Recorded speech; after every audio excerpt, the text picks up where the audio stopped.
सेठ साहब, इमरान खान साहब अब उस मोड़ पे आ गए हैं जहां से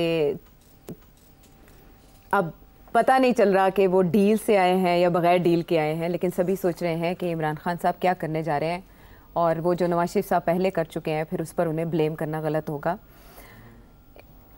शराइत के साथ इमरान खान साहब ने जो फ़ौज से इस्टेब्लिशमेंट से मुज़ाकरात पर आमादगी ज़ाहिर की है, उसके बाद उन्होंने कहा कि फ़ौज अपना नुमाइंदा मुकर्रर करे, हमारी तरफ से महमूद अचकज़ई साहब होंगे।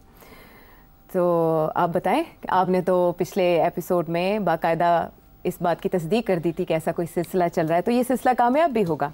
जी, मैंने ये दो बातें कही थी। मैंने कहा था कि सिलसिला कोई एक सिलसिला शुरू हुआ है, मगर मैंने साथ उसको क्वालिफाई कर दिया था और मैंने कहा था आर्म्स लेंथ से हुआ, जी। बराह रास्त नहीं है, ताकि डिनाई हो सके, ताकि फ़ौज के तरफ से ये डिनाइल हो कि हम तो बात नहीं कर रहे या गवर्नमेंट की तरफ से हम नहीं बात कर रहे। तो इसलिए किसी का उन्होंने आर्म्स लेंथ किया है, किसी जनरल वेनरल नहीं कोई गया मिलने, कोई फ़ौजी नहीं गया मिलने, ना इस किस्म की कोई बात हुई है। इसीलिए खान साहब आप कह रहे हैं कि नॉमिनेट करें किसी को, जी ठीक। अब बात यह है कि कोई नॉमिनेशन नहीं होगी। अच्छा, नॉमिनेशन कैसे हो सकती है, आप मुझे बताओ तो। अब यही होगा कि कोई बंदा उठेगा और वो कहेगा मैं इमरान खान को मिलने जा रहा हूँ, ठीक, और सारा मीडिया कहेगा कि ये नॉमिनेट हो गया। अच्छा, मगर इस्टेब्लिशमेंट की तरफ से कोई बात नहीं होगी, टाइट अपर लिप, कोई बात नहीं होगी। सवाल ही पैदा नहीं होता कि इस्टेब्लिशमेंट ये कहे कि हम बातचीत शुरू कर दी हमने इमरान के साथ। अलबत्ता जो मीडिया के ज़रिए बातें लीक होंगी इस्टेब्लिशमेंट की तरफ से, वो ये होंगी कि गवर्नमेंट भेजे, किसी को भेजना है तो ये गवर्नमेंट ने बात करनी है कर ले, हम तो हमारा क्या ताल्लुक है, हमारा तो कोई बस नहीं बनते कॉन्स्टिट्यूशनली कि हम किसी से बात करें, किसी प्रिजनर से बात करें जिसको हमने ऑन ट्रीजन के लिए गवर्नमेंट ने पकड़ा हुआ है। अच्छा। तो गवर्नमेंट भेज सकती है किसी को, और गवर्नमेंट की तरफ से तो ऑलरेडी ऑफर आ चुकी है, जी आ चुकी है ना, कि जी हम तैयार हैं। मुसद्दक मलिक ने भी कहा है, शहबाज शरीफ ने भी कहा है, हाँ। सब ने कहा है हम तैयार हैं बात करने के लिए, आओ। और वो कहता है मैंने आपसे बात नहीं करनी। तो ये यकीनी तौर पे गवर्नमेंट की तरफ से कोई बंदा जा सकता है बात करने के लिए। अब क्या खान साहब उसको तस्लीम करेंगे या नहीं करेंगे, एक दफ़ा तो कह चुके हैं ना मैंने गवर्नमेंट से बात नहीं करनी। मगर मैं आज ये पेशन गोई कर रहा हूँ कि फ़ौज की तरफ से ऑफिशियली कोई बंदा नहीं जाएगा खान साहब के साथ बात करने के लिए।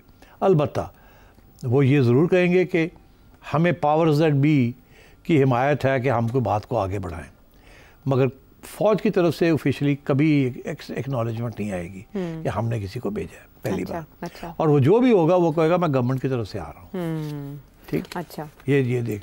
अब खान साहब को जाके जो मर्ज़ी कहें कि जी मैं एक्चुअली उन बात करके आया हूँ, मगर आपके लिए और मेरे लिए और पब्लिक के लिए होगा गवर्नमेंट ने भेजा है। और क्या खान इस बात को मानेगा? खान तो ये चाहता है कि ये तस्लीम किया जाए कि फ़ौज की तरफ से मुझे को मिलने हैं। उसका तो केस बन जाता है ना, बन जाता है। जिस दिन फ़ौज ने उससे बात करनी शुरू कर दी, हाँ। उस दिन सारे केसेस खत्म।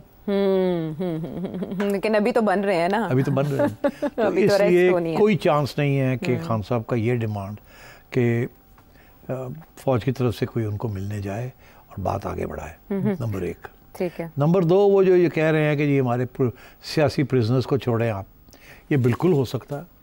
सियासी प्रिजनर्स को छोड़ा जा सकता है एज ए जेस्चर। ओके। जिनके ऊपर संगीन किस्म के इल्ज़ाम हैं उनको नहीं छोड़ेंगे। ये जो आम रोज़ पकड़ के ले जाते हैं ना डेमोन्स्ट्रेशन से या सोशल मीडिया का ये वो उनको छोड़ देंगे एज अ जेस्चर। मगर गवर्नमेंट छोड़ेगी ना, फौज तो नहीं होती, गवर्नमेंट के हाथ में है, तो ऑफिशियली तो गवर्नमेंट छोड़ेगी। तो वो एक कॉन्फिडेंस बिल्डिंग मेजर हो सकता है, मगर क्या उसके तबादले में क्या मिलेगा गवर्नमेंट को या एस्टेब्लिशमेंट को? यही है ना कि जी आपने मिलिट्री को अटैक नहीं करना, आपने मिलिट्री के चीफ को नहीं अटैक करना, आपने ये IMF प्रोग्राम को डिरेल नहीं करना, आपने दुनिया के पार्लियामेंट्स और कांग्रेसेस में जाके पाकिस्तान की बेइज्जती नहीं करनी और नेशनल सिक्योरिटी को अंडरमाइन नहीं करना। तो उधर से भी लंबी चौड़ी लिस्ट है ना। जी जी। मेरा नहीं ख्याल कि इसके साथ कोई बात आगे बढ़ेगी। ये दोनों साइड्स चाह रही हैं कि थोड़ी बहुत स्पेस मिले और थोड़ा सा टेम्परेचर कम हो। दोनों तकलीफ़ में है, मैंने यही कहा था। दोनों चाहते हैं कि थोड़ी तकलीफ़ दूर हो और इसलिए ये बातचीत शुरू हो रही है, मगर ये जाएगी नहीं कहीं भी। उसकी वजह यह है कि खान जुडिशरी के ज़रिए जो कुछ करना चाहता है वो चाहता है कि उस तरीके से हो जाए, और अब तक जो ट्रैक रिकॉर्ड है जुडिशरी का वो उसकी सपोर्ट कर रहे हैं। तो इसलिए यहाँ अब सियासत चल रही है और आगे भी जो क्लैश आ रहा है, जो गवर्नमेंट का जो है with the judiciary, is not government with judiciary, इस इस्टेब्लिशमेंट जिसको ये गवर्नमेंट उसका सामना फेस है जो कि क्लैश आ रहा है। इसीलिए वो अमेंडमेंट्स की भी ज़रूरत है, इसलिए जुडिशरी के अंदर भी तब्दीलियाँ की ज़रूरत है, इसीलिए फ़लाना आएगा फ़लाना नहीं आएगा, ये सारी बातें चल रही हैं। अच्छा, इसलिए I think this will continue. अच्छा, अब ये कंटिन्यू करने का डेंजर बढ़ा है इसमें, इसीलिए दोनों साइड्स कोशिश कर रही हैं कि कोई रास्ते निकलें, मगर रास्ते निकलने बड़े मुश्किल हैं, बिकॉज जो पीछे हटेगा वो दूसरे का केस स्ट्रांग हो जाता है एकदम, तो इसलिए वो शायद नहीं करेंगे। ठीक। अच्छा, जो डर ये है कि इस दौरान, क्योंकि मुल्क के हालात इतने अच्छे नहीं हैं, अगर आप अखबार सुबह खोलें तो सवाई ये कि इतने बंदे यहाँ मारे गए और इतने बंदे यहाँ मारे गए और यहाँ स्ट्राइक हो रही है और वहाँ स्ट्राइक हो रही है, और अब तो फ्लड्स, और अब ऊपर से बारिशें और फ्लड्स, तो दिन रात जो है आपको बुरी खबरें मिलने को आ रही। और किसी स्टेज पे भी आयशा, मैं हमेशा ये कहता हूँ कि कहा नहीं जा सकता कब, मगर कभी भी हो सकता है।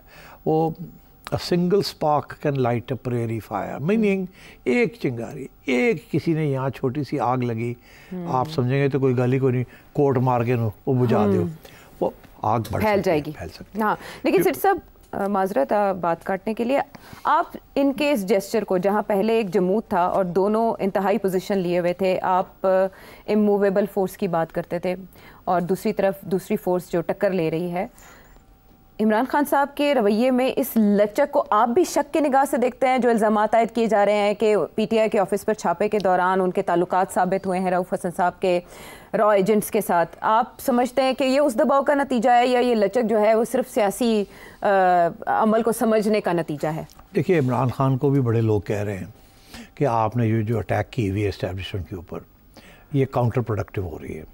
अच्छा, ये उनको भी ये पैगाम जाता है कि इसके साथ हमें मिला कुछ नहीं है और हालात ख़राब हो रहे हैं। अच्छा, तो आप कोई थोड़ी नरमी दिखाएं, कम से कम आपको ओपनिंग क्रिएट करने की कोशिश करें। जो नून लीग ने किया था और पीपल्स पार्टी ने किया था, जब वो आप उनके ऊपर दबाव था, उन्होंने अपने रास्ते एस्टैब्लिशमेंट के साथ बना लिए ना, तो आप भी कोई रास्ते बनाने की कोशिश करें, दिन रात उनको अटैक करने से और उनका रवैया सख्त होगा।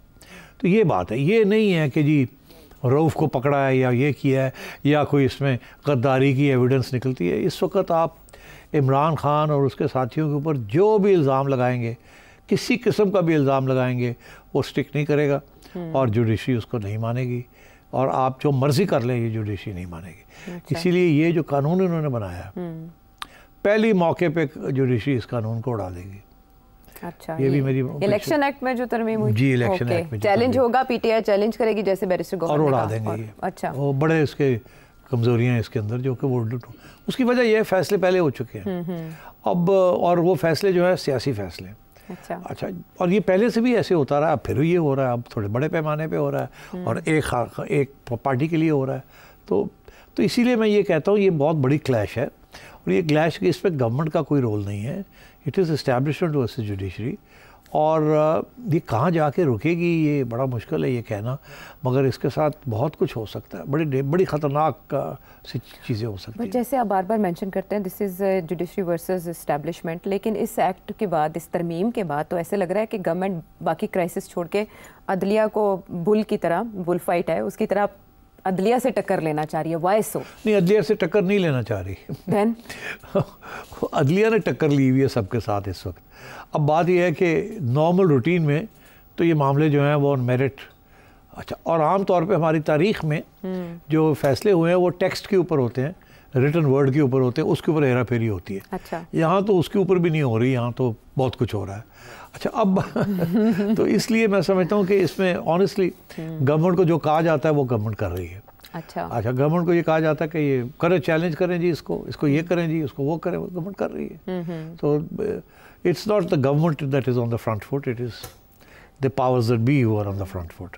ठीक है, चलें, जो पावर्स आज थी ताने बाने की पावर्स के साथ मिलाने का सिलसिला पाकिस्तान में कभी नहीं रुका। आज के जो हालात हैं उनके ज़िम्मेदार हमेशा माजी की हुकूमतों या माजी की इस्टेब्लिशमेंट को ठहराया जाता है और यही उज़र पेश किया जाता है अपनी नाकामियों का। एक नई बात है, नई कि नून लीग के लिए माजी में जो रास्ता बना एक पेच के दरमियान, पहले जनरल बाजवा थे उसके ज़िम्मेदार, अब मिस्त्रियों में एक दूसरा नाम भी है, लेकिन नून लीग वो नाम क्यों ले रही है